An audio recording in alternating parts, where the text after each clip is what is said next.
He told me she wasn't gonna be here, and I'm not sure about Anessa or she. Okay, yeah, we'll just wait for Mary to get back in.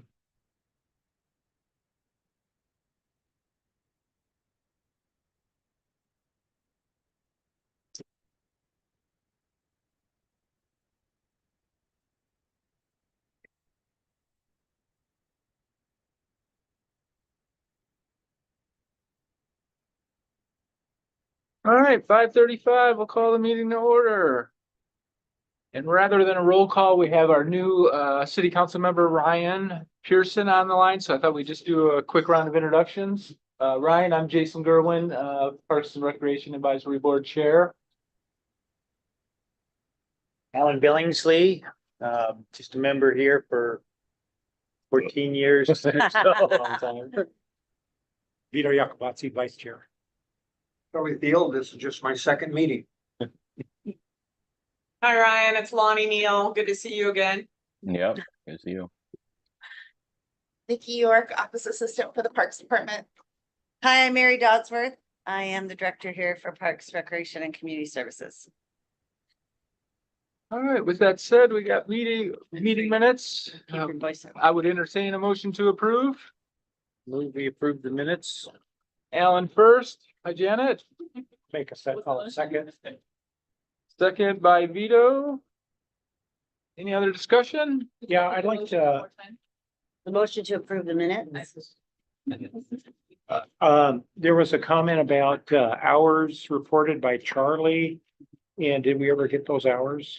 I don't believe she sent those yet, no. Any other discussion?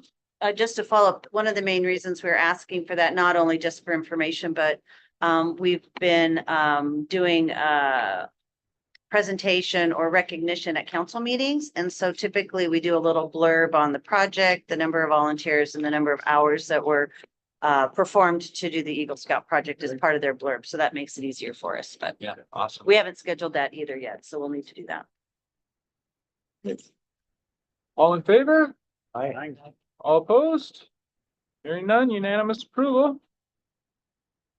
Does not look like we have any public comment, so we roll on to new business and election of the chair and vice chair.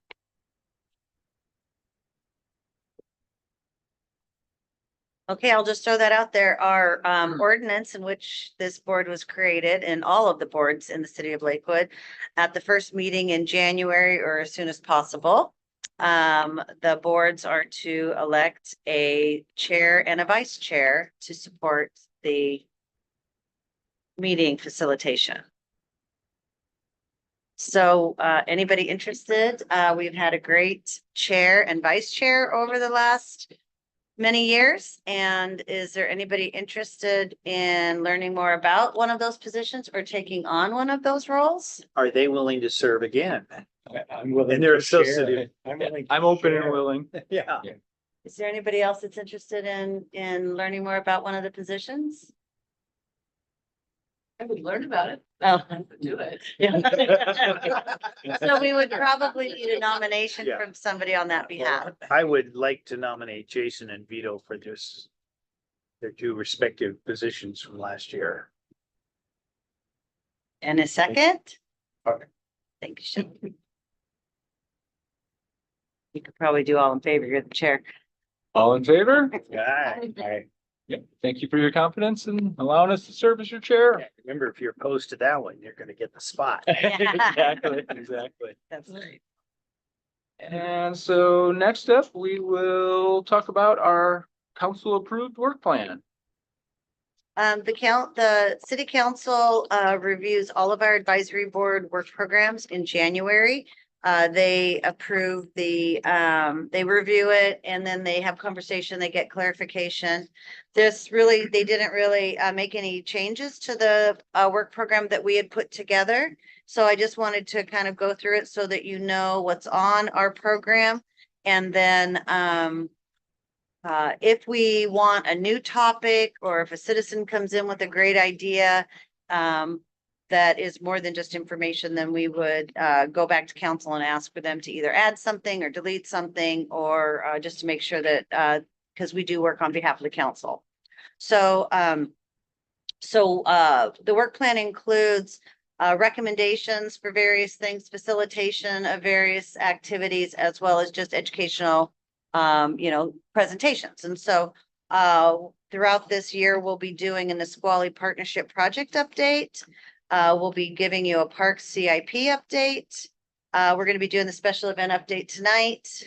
We'll look at our street end prioritization and project recommendation. Council has asked us to, of all of the street end projects that we worked on, to do some kind of prioritization and recommend to them like a first and a second and a third, or first really, to go as with the 25-26 budget process.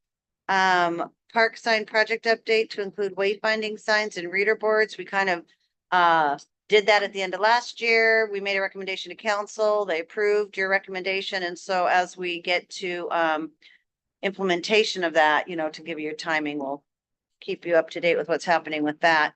And then also the reader boards. Council learned a little bit more about reader boards at the end of last year.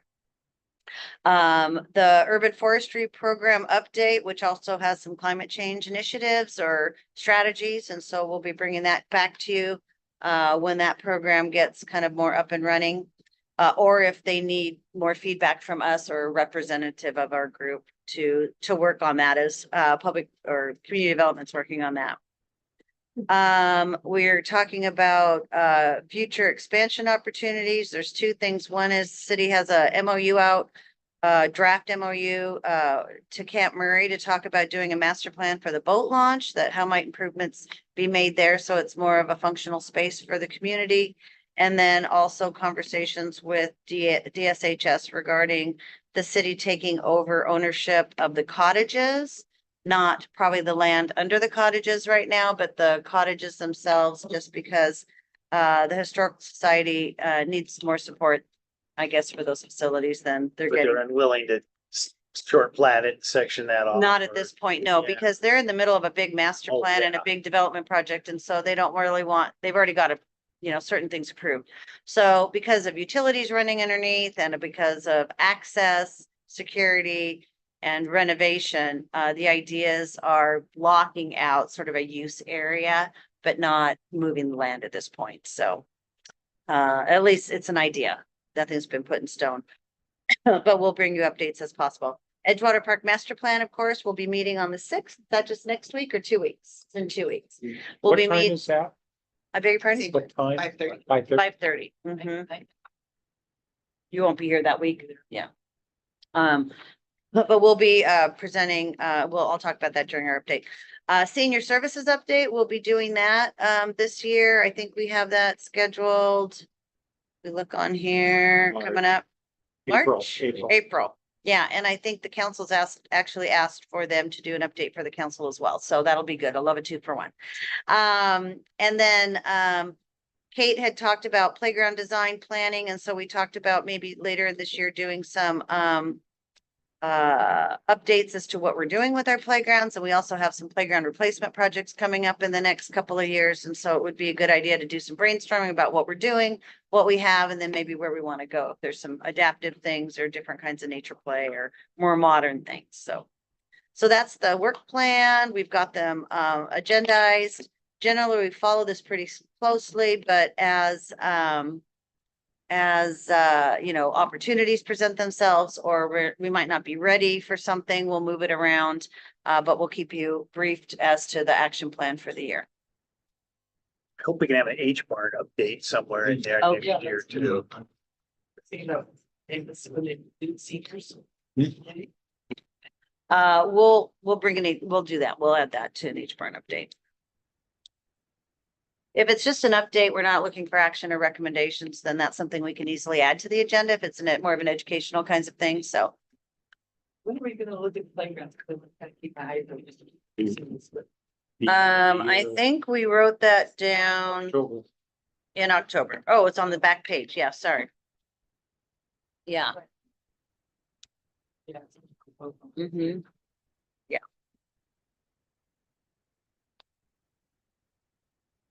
Sorry. But just so I can keep my eyes open Yeah. for playgrounds and boat launches. What with boat launch, what's our first step? Is Oh, so for with Camp Murray, the idea is that we have ARPA money allocated to do a master plan of that area, but of course, it's owned by the state of Washington. It's owned by Camp Murray. I'm not sure, so it's with the National Guard or Reserve. And so there's an MOU to talk about, are they okay with us doing that? What, their issues are really about security. And, but they do understand that area, individuals in that area have a harder time getting out of that geographically isolated area. So what could we do? So we would do an RFQ. We'd hire a consultant to work with community groups. This group would probably host some meetings in Telecom and gather input and then do a master plan. Gathering input. Excuse me. Oh, yeah. Yeah, so we'll have time for that. The MOU, it could get signed in a day. It could take 3 months. They could say, yeah, good idea, but we're really not interested in bringing more people to this area or improving it. Right now, it's managed by Fish and Wildlife and it's considered a rural boat launch. In fact, it's more developed than most Fish and Wildlife rural spaces. There's no cost to the city for the maintenance and management of that space. The military just opens and closes the gates so that they secure the facility open it in the morning because they have regular security. So taking that on from a development perspective, we need to write grants because, you're talking about making it ADA accessible from the top to the bottom. That's a lot of money. It's a lot of concrete, a lot of asphalt.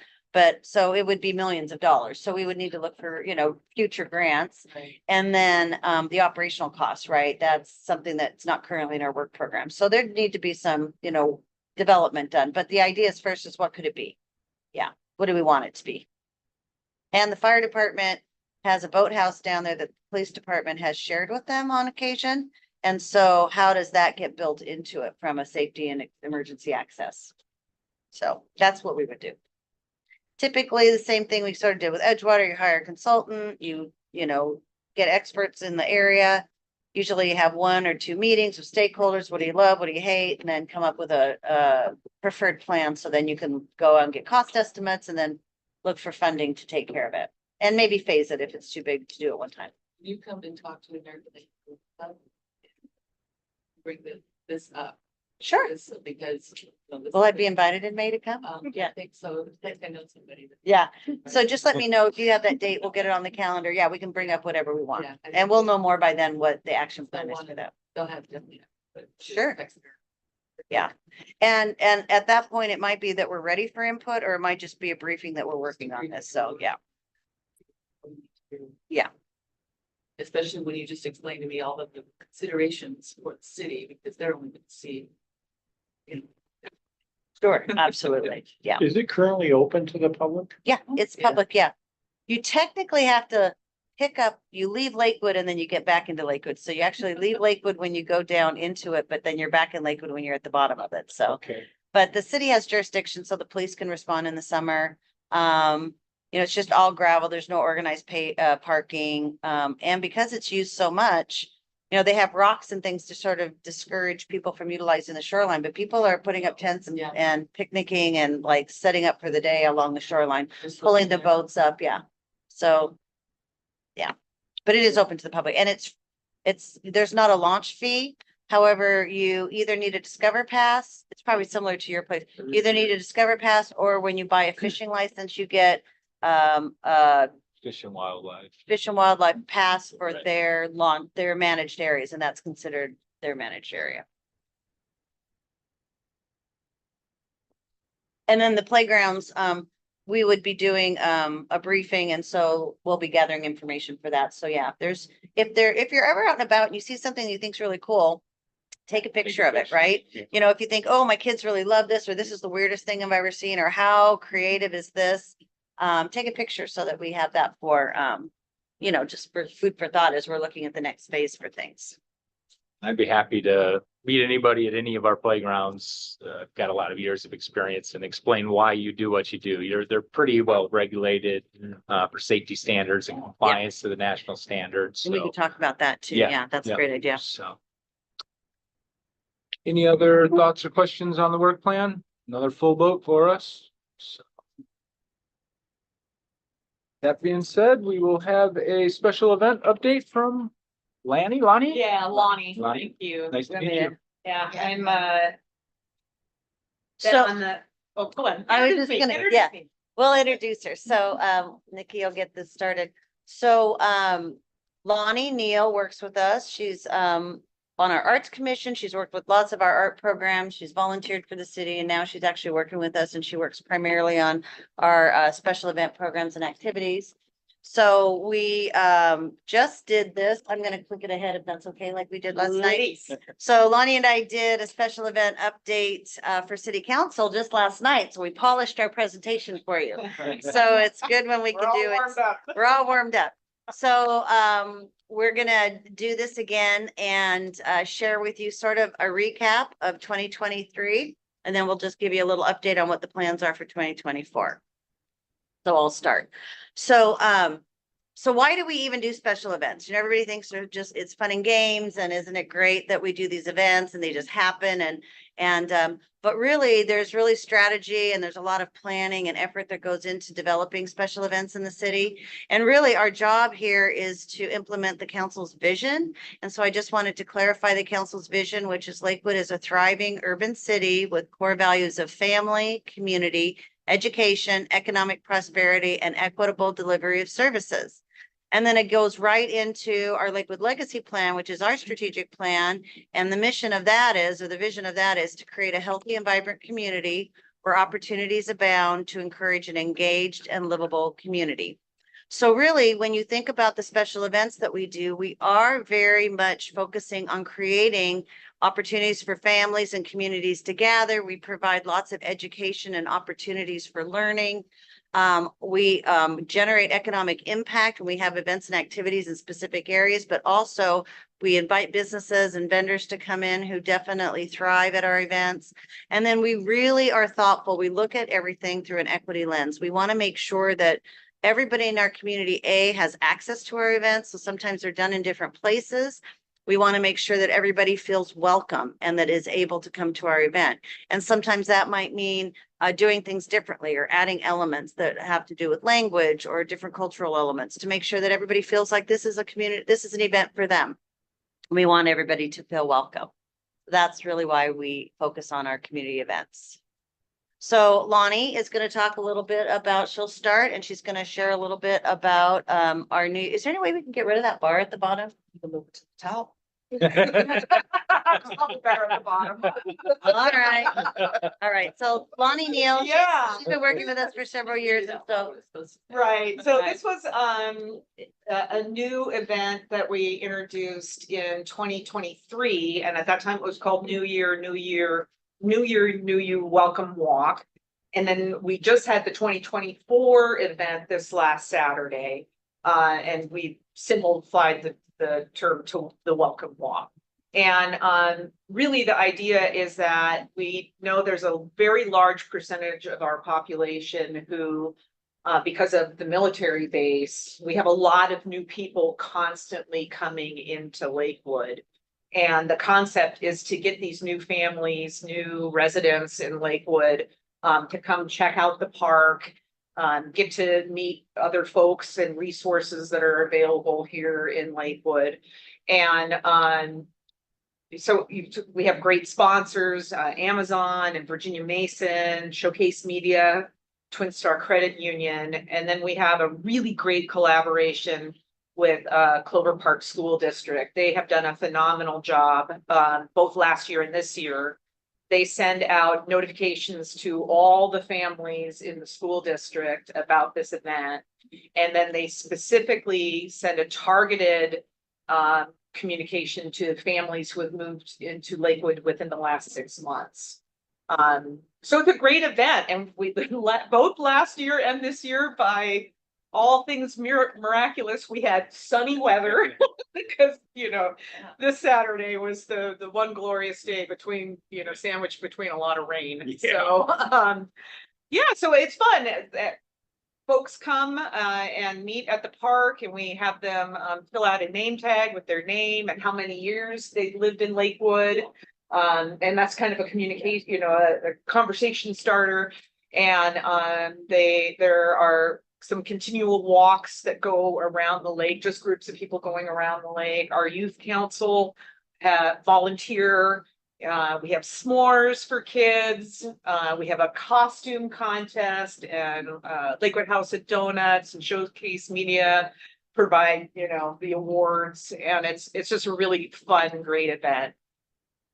I really wanted to go. I had something wrong with my eyes that day, but were people talking? Were they? Oh, yeah. Oh, yeah. Why don't you share about how many people you think participate? Oh, yeah. So we, last year, we think we had about 300. This year, we did a giveaway. Anybody who came and signed in, they got a hat or a scarf that has the Love Lakewood logo on it. And we think we gave away about 350 of those. And so we're estimating that was probably 600 or 700 people who came. Nice. Yeah. A lot of, It's really in January, an amazing turnout. So So did you advertise just on the, like, I mean, did you up your advertising this year or did you need to? yeah, we did this year. We had banners. I think Showcase Media maybe had a spot in their magazine. Of course, the school district Right. did an even bigger push out than the first year that we we sent launched the it. postcard to So, everybody. Why don't you yeah. pass the postcard? Oh, yeah. out to everybody.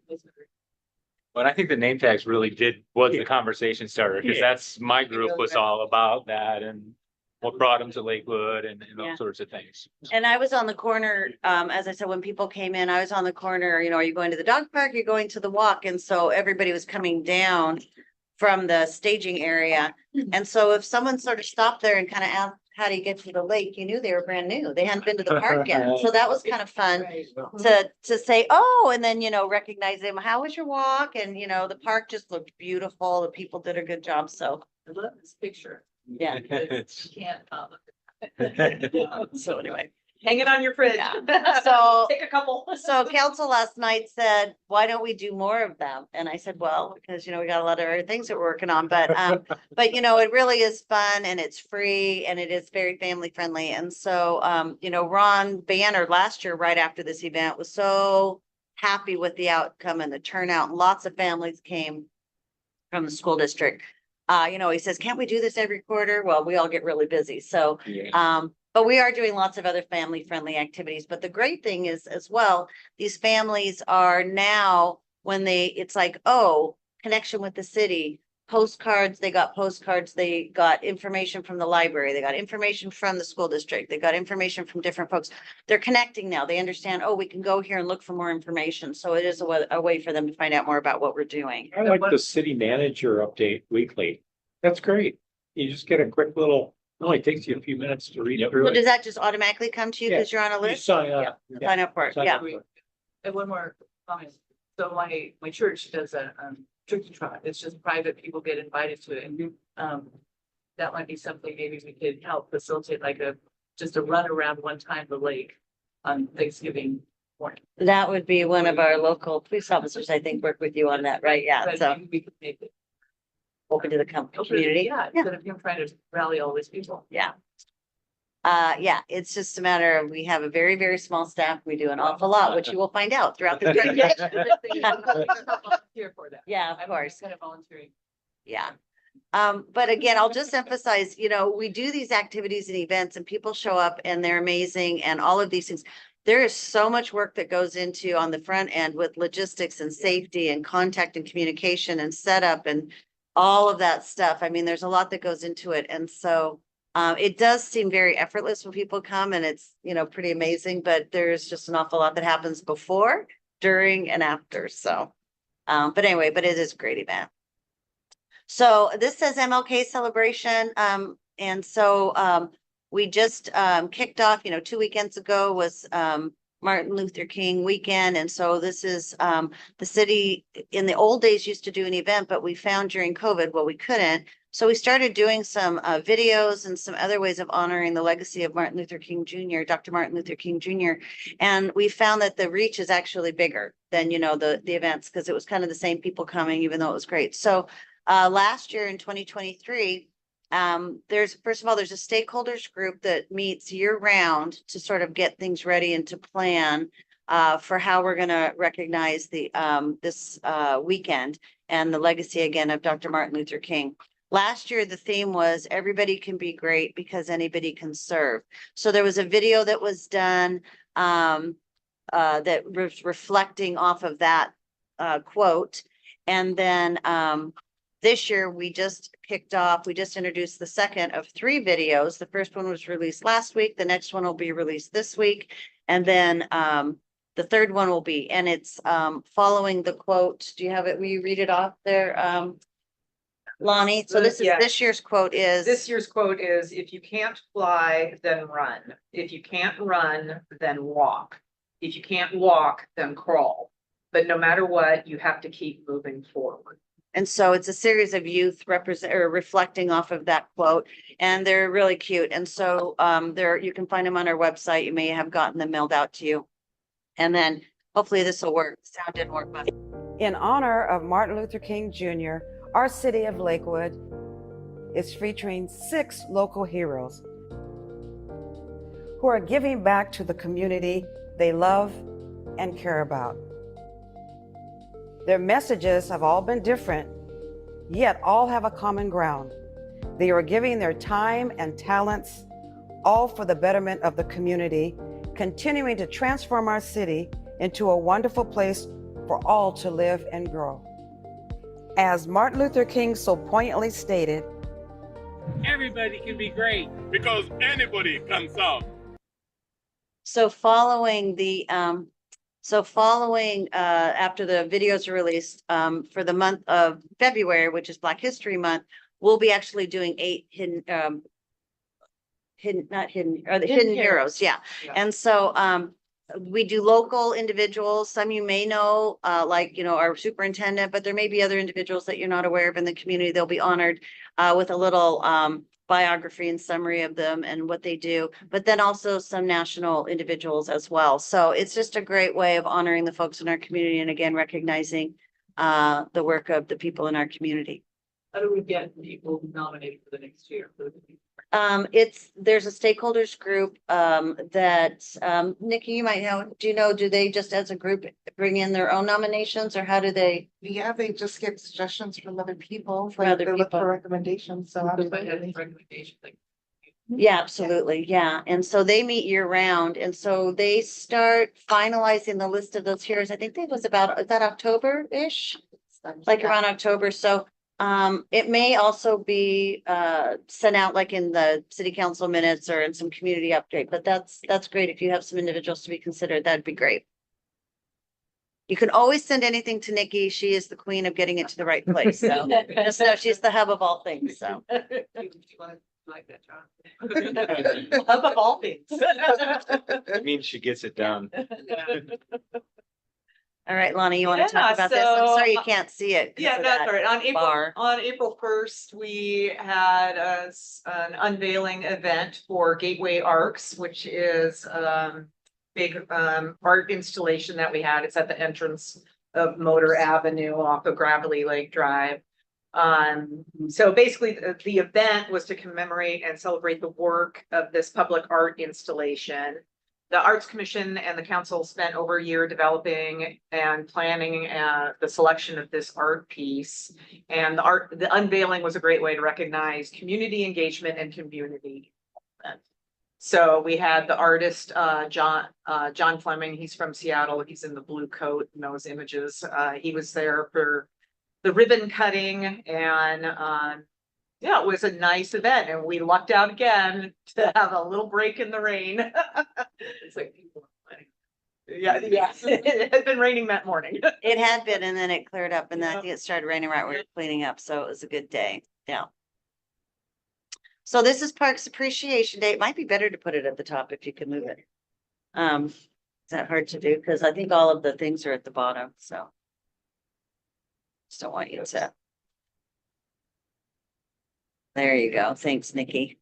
So Parks Appreciation Day, Parks Appreciation Day, it was, I think, on the 22nd last year, but the city, we've been doing this for about 23 years. We were one of the founding groups. Vito, when he was working with Metro Parks, was one of the founding organizers of it. And it's just a great way for our community to come out and celebrate parks. We do a lot of projects and preparation of the spring and summer season. Some of the stuff is things that we just have a hard time getting to because it's those extra things, but also it's just a great way for groups and organizations, families, and people of all ages, businesses, participate. And then they just, they develop this love and stewardship for your parks. And so it's a great day to get out and be a part of the city of Lakewood. I was telling council last night, because there's some new council members, the first year we did it, which many of you were a part of it, we had 10 park sites. We had probably 500 plus volunteers. As you recall, we didn't have a facility. We didn't have any staff. I just hired the first park maintenance workers like 15 days before the event. We all met out at Safeway. We had pallets in front of Safeway and it was like, Vito, here's your pallet with whatever we got donated, broken stuff. And I think we still have a pallet of old fertilizer somewhere. Everybody took their pallet and went to their park. And it was just such a great community building. People were so excited about doing something to improve their neighborhoods because it was, we were a new city. We hadn't been a city very long. So anyway, that enthusiasm continues today.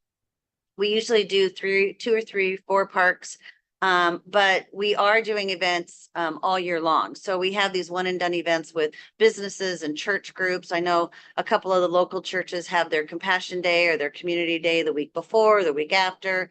Neighborhoods will call us and say, hey, we want to do something on this weekend. So we are doing things all year long in the various parks, but we really honor it on this day. We also focus our work with our Adopt a Street folks. We have Adopt a Street groups that are all over the community. So we always invite them to please do a special cleanup on this day. So we have people out all about doing things to make Lakewood a beautiful location. All right. And then in May, we had the Ray Evans Memorial Fishing Event. So this is our kids fishing event, and we had it this year at Harry Todd Park, which was a great way to show off the new elevated pier and the finger piers there. Yeah, so what you can't see underneath that title bar is something like family fun fish or something. It doesn't matter. And again, it was a glorious day. So we had the way this event is organized is it's a collaboration with Department of Fish and Wildlife, because of course they come and stock the lakes. A net, and they help install a net. In this case, it went along the swimming area at Harry Todd Park and then underneath the big L-shaped pier. And that net contains all the fish. And then they spend the night there, make sure nobody messes around with the whole setup. And then the kids come in shifts. We have 1 hour blocks that we limit it to about 50 kids because there's only so much shoreline there. You need a little space for working. So after we launched we initially put 3 sessions up on for registration, and those filled up immediately. So we added a 4th hour, and then we had some walk-ins ultimately on that day. So we think that we had about 225 kids fishing that day. And it's really a pretty unique and special experience if you think about it for kids, because a lot of kids don't have the experience of fishing anymore. And we have all these beautiful lakes in Lakewood, and they're stocked, because of the Department of Fish and Wildlife. And for $5, these kids can come, they get to keep their fishing reel. They learn how to fish. They get to keep a couple of trout. We have volunteer fish cleaners who help them clean their fish, show them how to clean fish, and they're taking that whole experience and really education about fishing away with them. So it's a great event. And our fish gutters there felt like at the end, they didn't do a hard count, but they said they cleaned easily 500 or 600 fish that day. Yeah. Is there a scholarship for the $5 to help cover the $5? I don't know that we've ever had a scholarship. Or is there a need for a scholarship? Well, Sure. it's varied. It's been free over the years. When then Fish and Wildlife lost their funding, and so then we started charging like $10, then we put it down to $5. We haven't really had a problem, but even like last year, if someone showed up and, they didn't have $5, we probably let them go down the hill and do it. We always kind of let the groups come for the last session so that we can make sure that we have enough supplies and things for folks. Yeah, I mean, we take, if there's a group, an organization wanted to drop some funds in there to make sure everything was covered, but it's a pretty low cost event. So who pays for the fishing poles? Primarily, yeah. We used to do T-shirts and do some other things, but we've sort of narrowed that down. Really, it's the bait, it's poles and the reels. And I was sharing, it's like if the kids cast, we net the area off. So if their hook hits it and they rip it off the line, they just have to go back to the tent and they hand off the pole. We give them a fresh pole so that they can keep fishing. And then there's volunteers back there retying the lines and putting the little bobbery things on there so that they don't get delayed in their ability there during their fishing period. And just about everybody gets fish, so. And the poles, then those are donated or what? No, we buy those through Fish and Wildlife. They get them in bulk, and so they come back in the day. We used to do like 800 kids back in the day. We did it at American Lake, and Ray Evans is the reason it's called that. He and Dottie, his wife, were part of Trouts Unlimited, and it was just a big volunteer group. They'd show up here, all the fishing reels. First of all, they'd take a bunch of stuff home, and they would just like at night while they're watching TV, tie reels. So they do hundreds of them, and then we would have like a night where volunteers would come in and get the lines all set up. So, but yeah, we purchased those things. So When you start advertising, I beg your pardon. when you start advertising for. It's on our It's on my schedule already. January. Sign up. Yeah. Well, it's now, and then it's on our website. It's registering. Well, no, the session's registration. I think we opened that up. It's in May. I think it gets like February or March. It gets opened up. Oh, yeah.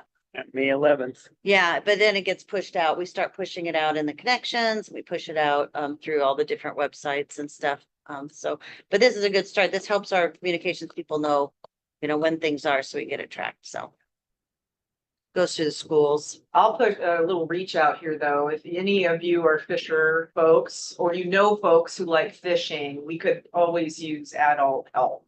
Yeah. So on the shore, it's just, unhooking the fish, Janet and her all church. the things, we just need more We have hands. a men's military group who wants to do this. Yeah. That would be brilliant. And Janet, and the last few years, she has encouraged volunteers from her church to come Right, down. that's They've what I'm just talking been about. so Just- fantastic. Yeah. It's on their agenda. Yeah. That would be good. brilliant. Well, it's May 18th next year. It's going to be. If you have a point of The contact, 18th or if you have a the point of 11th? contact, Since if the you could, 18th done. but if you want us to, well, yeah, but if you wanted us to work directly with the military group or something, is that through your Yeah, church still? yeah. Oh, okay, so, yeah, perfect. We're Yeah, grateful. that would be great. Yeah. That's the Oh, one thing you're- I loved. You could use more. That's the hands day on we that, went to just the so all wildlife fish- park. It always seems to be the same day, right? Well, and we made it last year, but Yeah, we you ran did. down there quick. Yeah, you did. I saw you in the picture. Yeah. that's- All right, we're gonna move on to dancing in the streets. So, so it's dancing in the streets. So the city, created this great space along Motor Avenue at the Colonial Plaza. And so we started after COVID doing some street festivals to bring people on down. There's not too much else happening in that area. So we do these, we did a couple street festivals last year. The theme was dancing in the streets because people just love to come out and dance. And we filled up the street with food trucks, and sometimes we've had a beer garden. We have music and local vendors, entertainment, arts and crafts, lots of free activities for kids with prizes. We have dance demonstrations and we have group dances. And again, it's just a great time, and hula hoops, and people you can see are having a good time. People love to dance. There's just not that many opportunities to get out and dance. Maybe you used to do it at a wedding reception, or, sometimes you can go to a party, but people just love to get out and dance. And you just see people walking and dancing, and kids just, are so interested. They just have a good time. So we just give the folks an opportunity to come out and enjoy, again, City of Lakewood. One of the things that we noticed, I think, at the last one that we did was neighbors were walking down. They heard the music or they saw the food truck, and we saw more people walking from sort of that neighborhood area. So that's kind of nice. Takes a while to get these things going, but it's a great space to come and play. Is that area now starting to be looked at by that neighborhood, like a food space and green space that they can go? I'm not so sure that that it's because it's open all the time and traffic goes down. I mean, it does traffic calming. I mean, I go down that road actually almost every night. That's my way home. I go down there, I'm always checking it out, what's going on, everything looks good.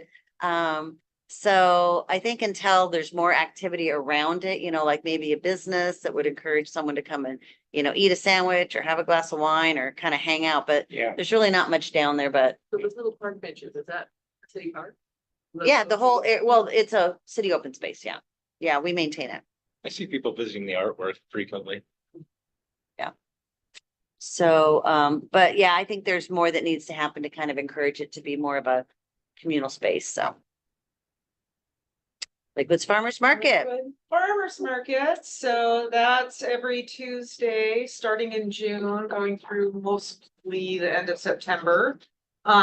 This year we had 15 markets. They go from 2 o'clock to 7 o'clock. We upgraded all of this to Fort Silcom Park a couple years ago, and that has just been really a phenomenal success on a lot of different levels. We have a lot of space. It's very accessible. We can keep pedestrians separate from cars. There's just a lot of components that make it work out really, really well. On average now on our market, we have anywhere between 80 and 100 vendors. So it's a market that we're able to continue to grow. The average day, we have between 4,000 and 5,000 visitors.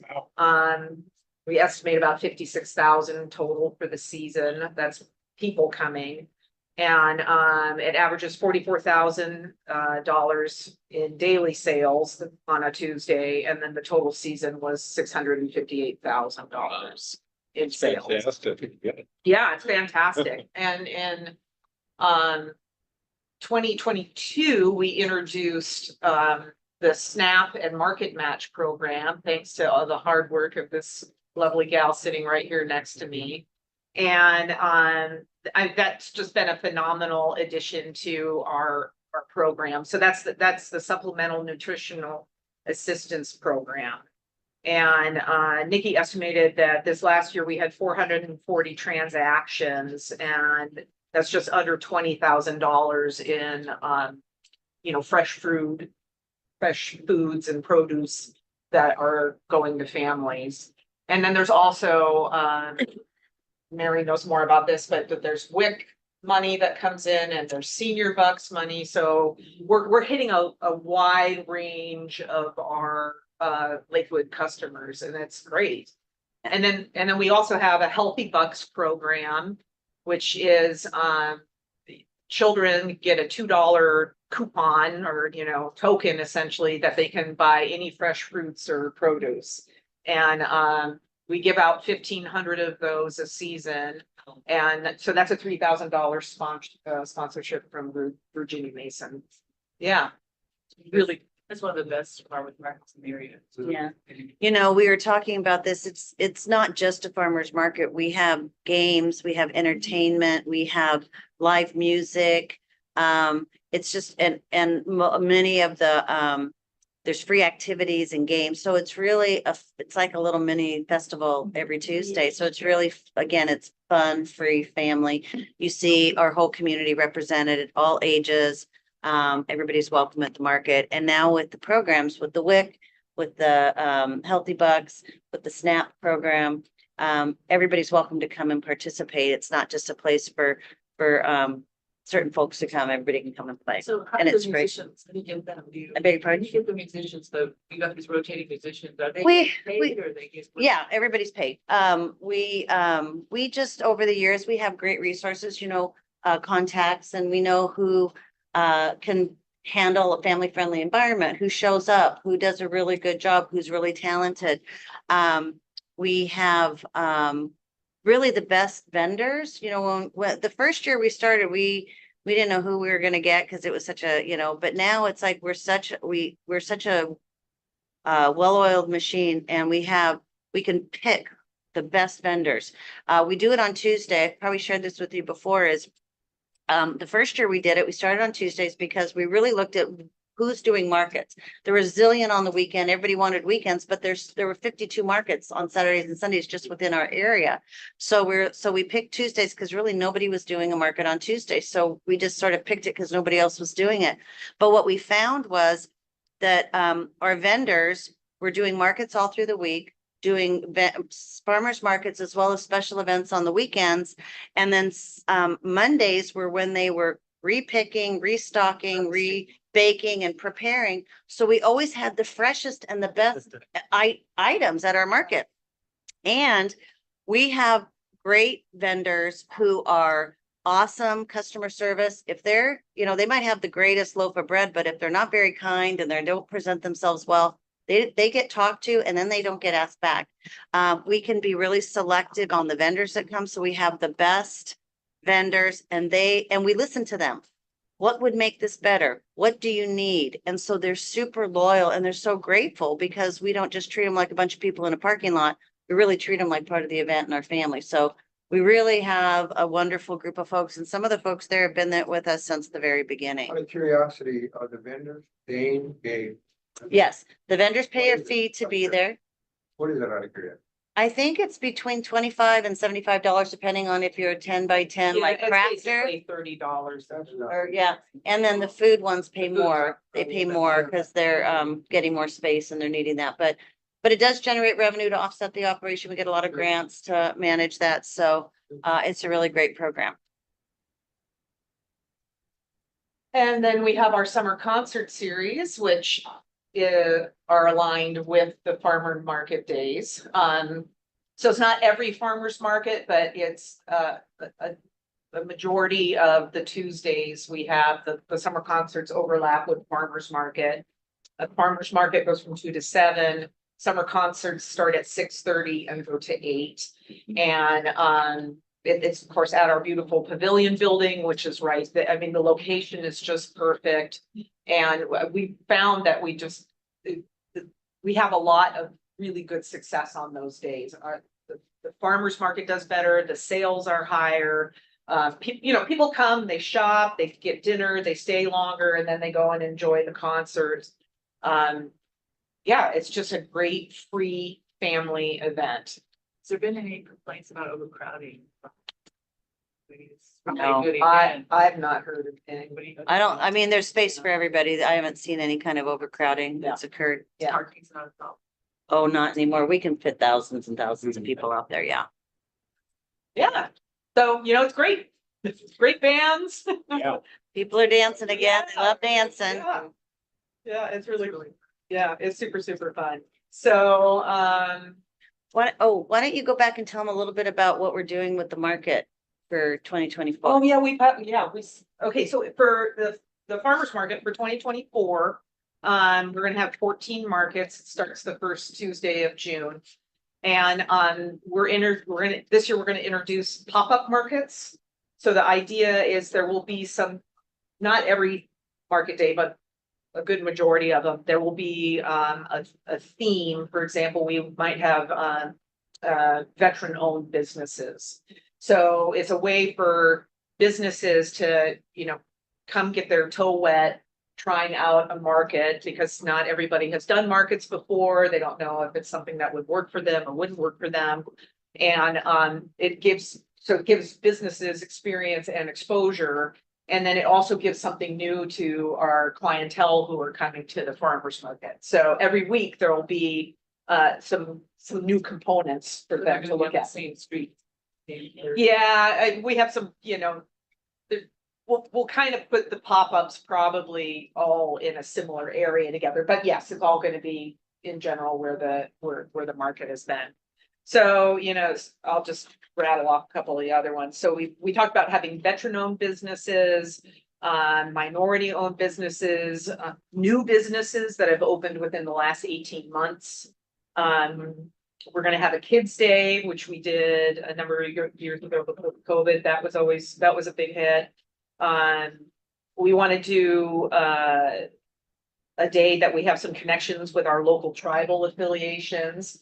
A local artists day, a women-owned business day, so, yeah, it'll be fun. It'll be a new thing to try. Yeah, and then the summer concerts, We're good. yeah, they're really fun. So so this year in 2024, we're scheduled to have 9 concerts. And so there's a country group, a reggae group, the Beach Boys cover band. There's an ABBA cover band called the ABBA-Graphs. A couple of different top 40s. There's a 50s and 60s group. So just a fun variety. And then there's Summerfest. Yeah, there's our guy on the postcard. Yeah, so Summerfest was July 15th. This is a huge event that we host. It goes from 11 o'clock in the morning until 10 o'clock at night. It gets bigger every year. We estimate it's between 25 and 35,000 attendees throughout the course of the day. And again, we have so many new families that are moving into the area that, every year there's probably 40% of these folks are brand new. And this is a brand new event to them. They've never been to Summerfest. They haven't heard about Summerfest. So it's just a great thing for us to push out into the community. You know when we started that, so that's really. Well, back before the city even incorporated, there used to be a Summerfest. It was here at the Villa Plaza, and they have a big parade, and there were the what did they call them? The Lakesmen. They wear yellow coats, and so I remember being a kid coming out here. But we started doing Summerfest. So I'll tell you the history. So Summerfest started again. It was actually Partners for Parks was thinking about doing it. We brought all of the service clubs out, and like. One service club was about root beer floats. The Rotary there's a Rotary that did Kiwanis did the hot dogs, Rotary did the hamburgers. And it was really a way for service clubs and groups to raise money. And what would happen is that we did our Summerfest, and then the Clover Park Technical College did their street fair, and the fire department did their safety fair. And there were all these things, and it was every other weekend, it was the same party on the road. So we said, why don't we bring everybody together, collaborate in a location that could handle the people, make use of marketing and volunteers. And honestly, it was like the police department every year was going out to support all these events. And it was like, we, had limitations. So it started, I would say in 2001, 2003, something in that area is when we restarted it again. So it's been here about 20 years. And it's just grown every year. Yeah. We've always done it for its still, yeah. And so it's really grown into really a fantastic event that's, but we've always had car show, we've always had entertainment, and, but that's when it started. So why don't you talk a little bit about the Passport? Yeah, so the Passport is a collaboration with local businesses. It's I think we have 25 this year. And we asked those businesses that the theme this year was wellness and live your best life. So we want them to engage, have some kind of engaging activity for folks to come and and go around and visit all of them and get to have the full experience. So it's just great. We have great partnerships. One of the things besides the Passport, which is really specific, the kids can go to the different areas and get a stamp or whatever, and then they turn it in and get a prize. But Summerfest is an opportunity for all of the local groups, the library, the food bank, the Blood Mobile, all of our different partners and friends can come out and really share their information with the community. And there's such a good turnout of people from local as well as from far away. Big car show. Of course, music performances throughout. And our pavilion building is our international festival and great performances all day long.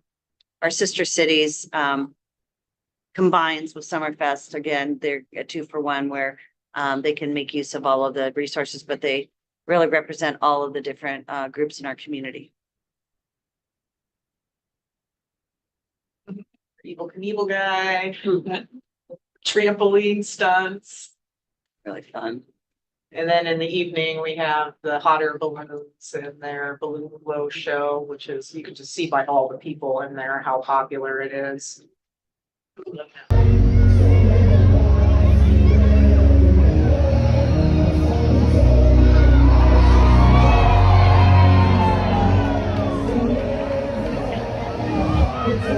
So that every single one of those dots is a remote control flying. It's a drone, uh-huh. And so so they move in 3 dimensions and, yeah, it's really fascinating. So there's yeah, I believe this had 500 drones in this particular show. Something like that. Yeah, So the yeah. city considered, well, especially when we started doing fireworks bans, considered maybe we should do a fireworks show. And so we did they're very expensive and so are drone shows, but when we did a lot of research and talked about the environmental impacts and the noise and the challenges to animals and, you know, PTSD and things like that, it was like, let's look at an alternative. And we found, you know, besides the Olympics who do the drone shows, nobody was really doing those in our area. So we did a lot of research and this is our second year and hopefully the council will continue to fund that. But many cities since we've done our shows have called us and like, will you send us your staff reports? I send them my research. I send them the links to all of the things that they might need. And many people are now doing that. This drone show was customized to our event. I mean, they did hot air balloons. They did the circus people. I mean, they really the motorcycle, they really focused the drone elements to our event. So it's really, it's all, well, it's not fast, but it's all has to be choreographed. I mean, it's like a computer program, but they all have to go in sync. But it does take less space. You don't have to worry about ash falling into the earth or we're burning down our trees and polluting the earth. And I'm not obviously a big proponent for big fireworks shows. About it, right? Oh, gosh, no. Did you Yeah, hear the no. crowd? They were thrilled. They love it. And it was synchronized Music. with music. Yeah. The first year just happened to be synchronized because they started off before the band was finished. And I was like, what are you guys doing? But it ended up being nice. It was kind of a fun thing. This year they coordinated the music, so it went off a little bit better. So Yeah, so then in September, we had our Fiesta de la Familia event. This was the first year for this event. We had sort of a soft intro to this last year at one of our street festivals on Motor Avenue. And it was just such a popular event that we've now launched it into its own thing. So it's bigger and we moved to a bigger venue. So it was held at Fort Slocum Park. And we were fortunate that the Mexican consulate and their representatives were here. The timing just ended up being perfect and they came to this event and we're just so impressed at our community and all the things that we are doing for our community. So there's some talk, I believe, about some future collaboration with them, which is fantastic.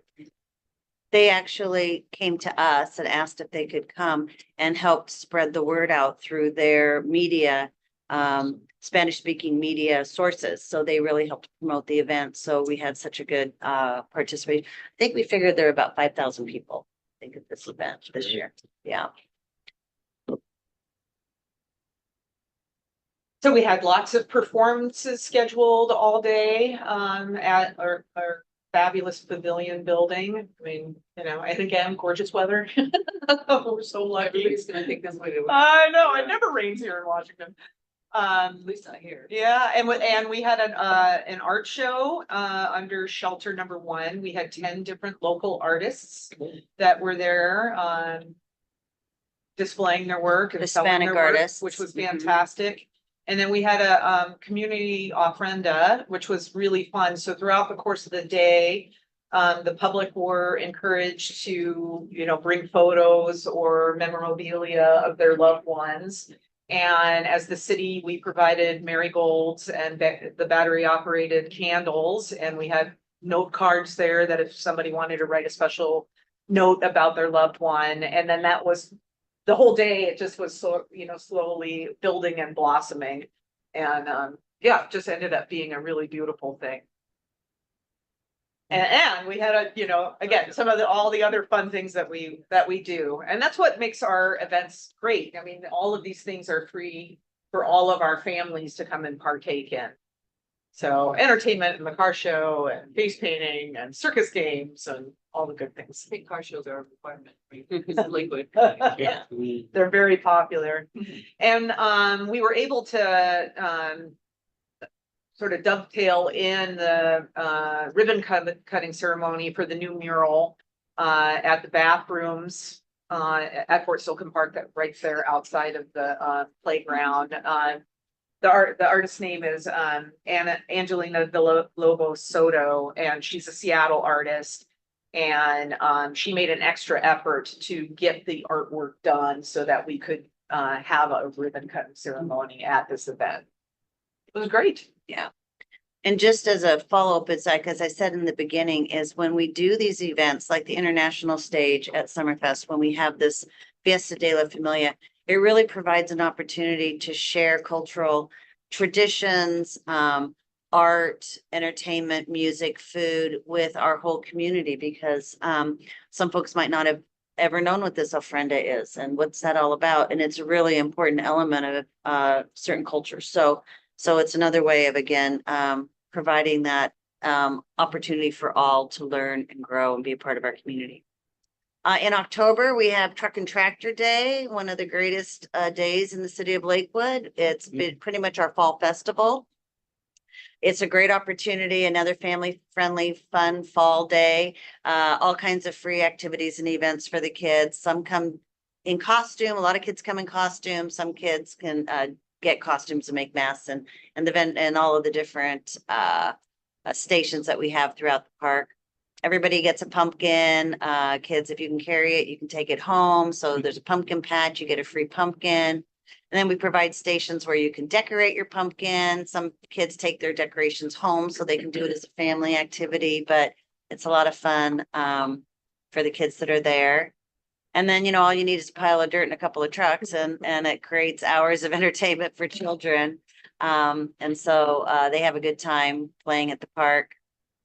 We have free hay rides. So some folks have never been throughout the park. So it's neat, like this gentleman's got crutches. It's an easy way for him to circle the whole park and go around the lake and see, Fort Steilacoom is such a special place that it's a place. You can see how they have their hard hats on. Really, the hard hats are for the kids, but you can see the parents are getting involved. And then again, we have entertainment and activities throughout the park to just make it fun for the kids and the families that are there. And then Is the still there? Do you use it as a safe year round? it depends. The first year we did it, it was just a oops spill with it. And then Jay's like, oh, we didn't have time to move it. And I said, don't move it. And I went out and got every truck and tractor I could find, like at Walmart, Barbie car. And then last year, they dumped it there. So it was special. So they'll use that. They'll use it throughout the year. Yeah. Yeah, they'll use it throughout the year, but that year it was strategic. Yeah. So it's fun. And it's hilarious. You stick out those Tonka trucks and all that stuff, and we put them all out and they all came back. So, that's There's an really, amazing amount of kids that don't get to do that. Yeah. They live in apartments. yeah. A pile So, of dirt and a stick. And yeah, and exactly. And it's just great fun.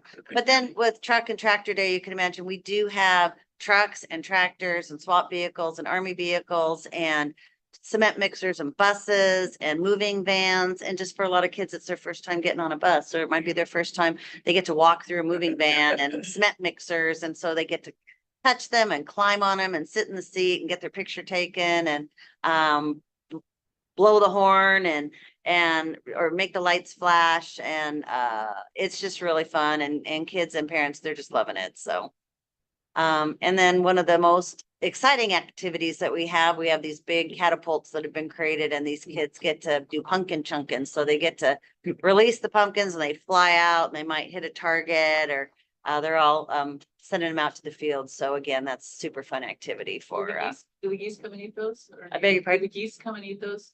yeah, all of the well, after not that day specifically, but a lot of the animals in the park, clean it up, and then we go out and clean up what's not there. So we don't have pumpkins growing in the field, so I guess they've done that. So Yes, and then to round out our event year, we had our parade of lights on Saturday, December 9th. And that it's a parade that starts at 4:30 at Park Lodge Elementary School, which is a great facility for us to, you know, have our pedestrians queued up, and you know, it's a good collaboration again with the school district. And then the parade heads down Gravely Lake Drive and then turns on to Main Street and then comes right down in front of City Hall. The event runs about, or the parade runs about an hour. So of course we encourage, it's a parade of lights, so we have, you know, some trophies that are given out for the, you know, the best floats and things.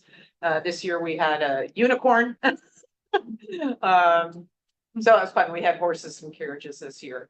And, you know, what's interesting is the weather was really not favorable on this particular day. Although the rain stopped basically when the parade started, which was amazing.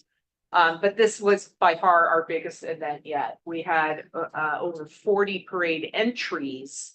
So that's organizations that signed up, but some of those organizations had multiple you know, vehicles with them. So it really was a big event. And I was not able to go all the way down the parade route, but I was told by others that were on the route that it was probably the biggest visitor participation we've had to date too. So folks really like this event.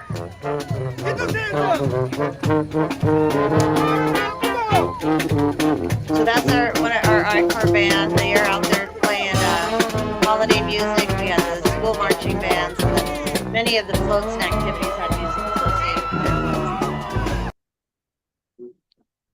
Yep. I think Alan, isn't that connected with you? Thank you for that float. It's fantastic.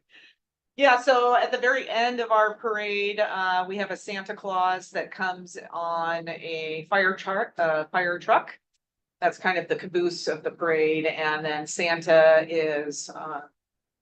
comes off of the fire truck at the tree, and then we have our tree lighting. And we have two Santas during the event. We have a Mr. and Mrs. Claus who are inside City Hall here in the lobby, where we have a sleigh and a backdrop and a Christmas tree for photograph opportunities. And then we have the Santa that arrives by the fire truck that's outside. So that's a lot of these families, this is their photos that their family photos that they take with a Claus for their holiday pictures. And we provide that. Yeah, and next year it'll be Saturday on the 7th. That's right. So you've all got your postcard, that gets mailed out to every resident. We have them here at City Hall. We have a stack of them that we keep, hand them out throughout the year. It's just the kickoff promotion, put it on your refrigerator so you know the dates and the times. On your work program, I do believe you have all your special events listed on the back. And then we try and give you updates throughout the year on anything that's changing. So What's your potential Juneteenth partnership?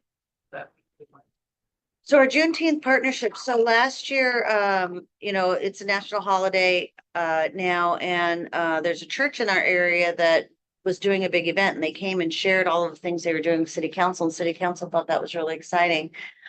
We have a lot going on in June, July, and August, and so our Senator Nobles, who is one of our representatives, also has done a couple of Juneteenth activities. So we're looking at how we could partner. How can we help, promote those events that are happening? How might we get involved without doing a whole event of our own? So we're looking at the possibility of, again, just partnering with a group and honoring different, organizations and different people in our community, recognizing that holiday and that special event and the history that goes with that. Never been to a bad Lakewood event. They're all fantastic. Really good. Yeah. Right. That's good to hear. So do I need to do something? Stop share? Yeah. Okay, there we go. So any questions? Again, healthy and vibrant community. There's a lot that happens and a lot of people that we serve and a lot of families and a lot of resources shared, and just makes for a great community. Well, you've been here your whole career, right? But you've really made this place almost parts I've lived in. You retire. Well, no, I'm the leader of an amazing team and you've got everybody around the table that's here. It's all hands on deck when we do events. You know, Sally Martinez, who's not able to be here tonight, she is really she's visionary. She's really on trend. She is amazing at partnerships.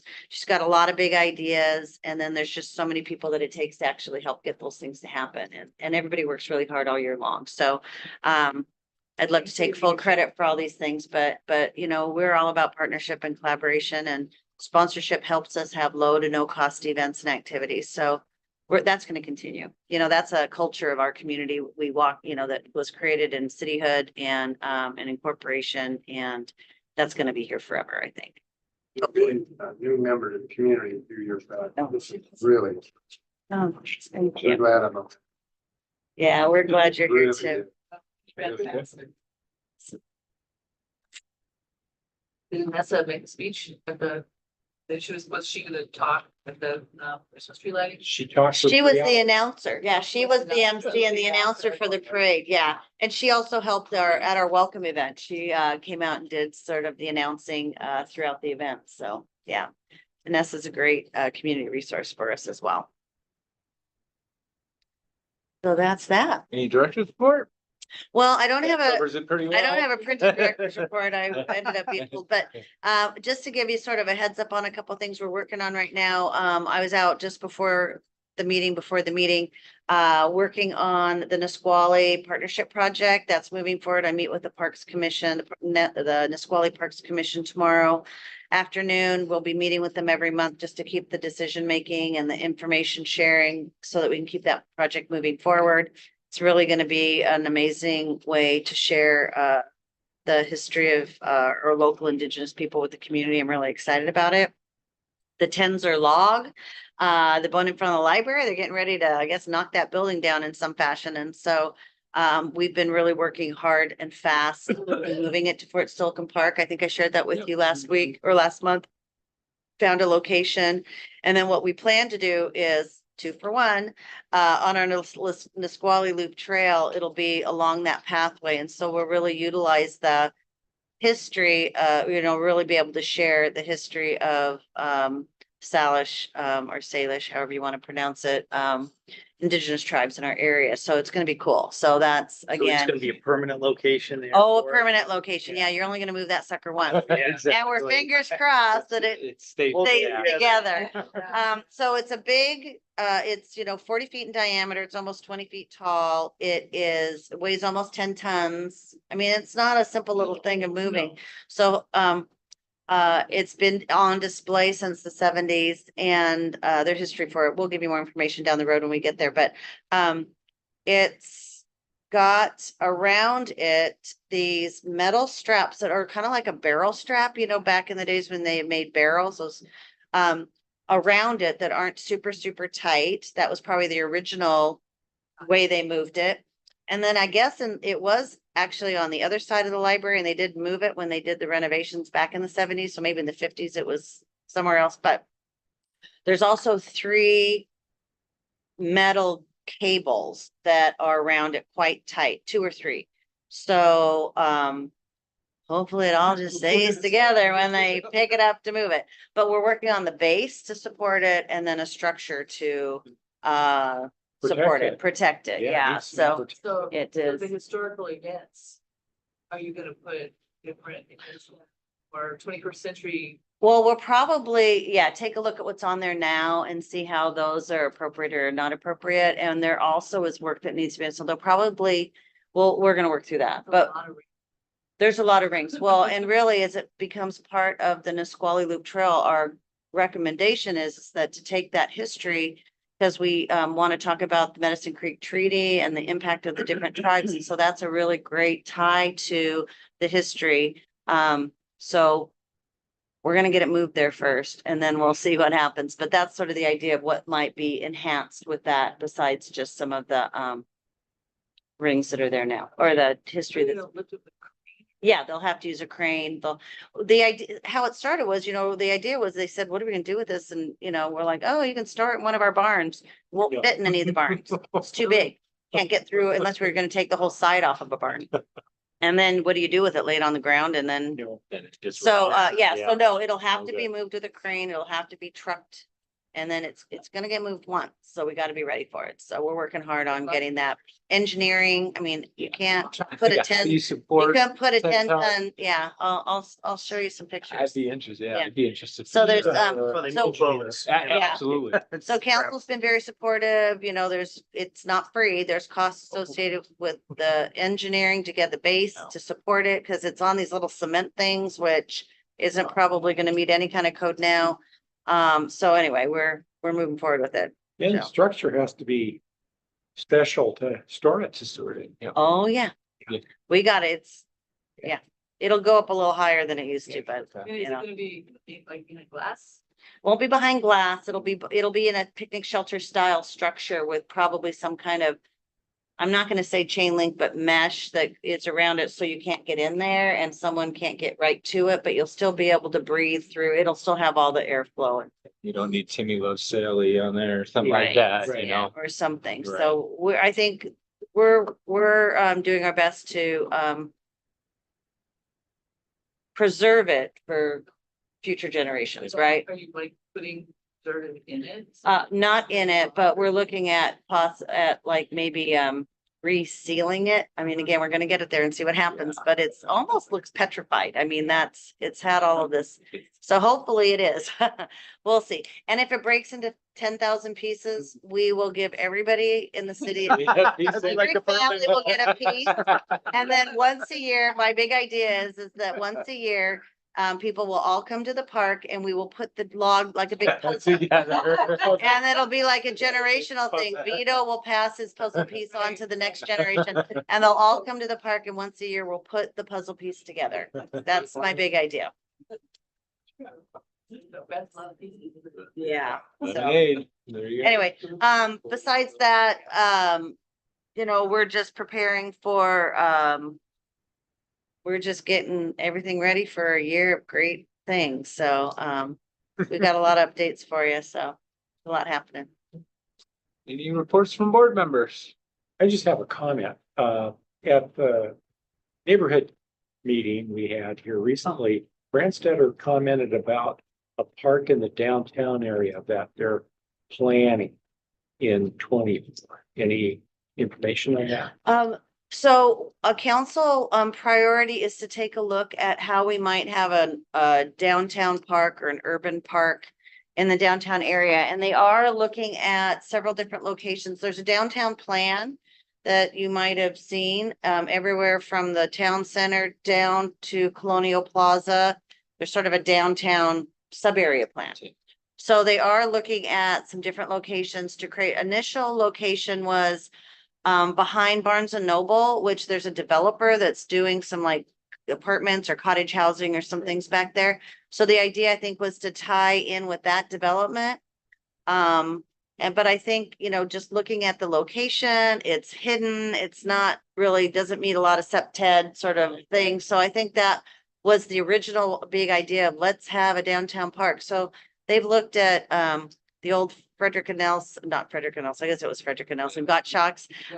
So they're looking at some different places all throughout the area. So there are some places and it's an active council priority. So they are looking at how they might partner to be able to do it. And so more to come on that. Just for the record, I was gonna call out Anessa Janet already did, but on Saturday, she was fantastic. I don't know how she was up there for 3 hours and had me laughing several times. Oh, Anessa? Laughing, yeah. Yeah. Oh, good. I'll pass Yeah, that she on. was, she did really great on Good work. Saturday. Yeah. And she told me, I don't know how to talk now. Oh, She was great. She's next station. Yeah. She's really good at it. Yeah. she's really good at it. No other comments. I would entertain a motion to adjourn. Make a motion to adjourn. Second, Janet beats to it, Alan. All in favor? Hi. Thank you all. Great All meeting, right, great everybody. update. Thank Lonnie. Nice you. to meet you. Till the 6th. Yeah, don't forget, we're gonna have Thank you, our next Edgewater Park plan, neighborhood meeting will be in 2 weeks. In the council Yeah. chambers and what we'll be looking at is we'll do a quick summary of where we were. There'll be 3 alternatives to consider. option one, option two, option three. We'll say, what do we, like the best about this? What are we not crazy about? And then that'll help us get to a preferred alternative. You know, one Everybody thing focus. that, Focus. Do my best. one thing that kind of we missed at that last meeting was that we're mandated to do something. I mean, the people that were there, they were very opinionated. They don't Oh, want anything yeah. done, blah, blah, blah. But, we're obligated, the city's obligated to do certain things. And if we don't, we're negligent. Yeah. And just that's a good reminder for those folks just to go, for a safety perspective, we've got to do ADA. We've got to do some of this stuff, right? Anyways. just- Yeah. Well, and lakes access, Mary said, is a priority. We It have is to a Yeah. priority.